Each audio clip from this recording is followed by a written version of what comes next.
बार star Khesari Lal Yadav और यामिनी सिंह के बीच में लड़ाई हो गई दोस्तों शूटिंग के दौरान। वीडियो की बहुत ही बड़ी सच्चाई आ रही है दोस्तों। ये वीडियो क्लिप मेरे पास आया दोस्तों, आप लोग जरूर इस वीडियो क्लिप को देखें दोस्तों। और इसी बीच बात करें कि मैच का कुछ शूटिंग चल रहा था तो इसी बीच लड़ाई हो गई। तो आप लोग वीडियो की पूरी जानकारी देखें दोस्तों। इसी तरह रिलेटेड वीडियो पाने के लिए चैनल को सब्सक्राइब करें दोस्तों। मिलते हैं नेक्स्ट वीडियो में।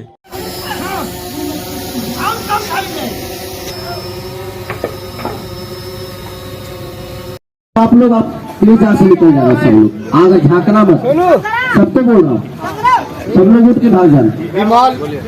माइक लगा दो, माइक डायलॉग के लिए।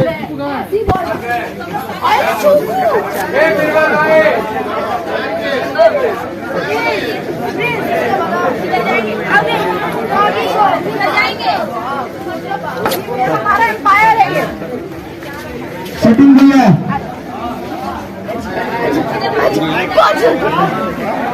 साउंड बढ़ा दीजिए।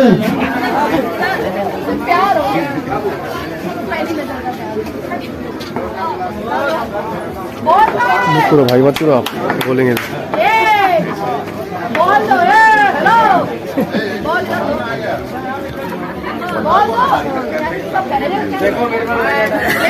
आप बाकी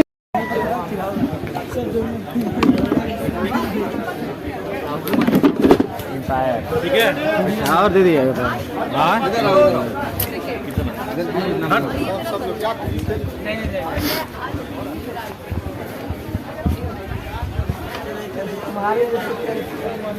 मेरे सर चले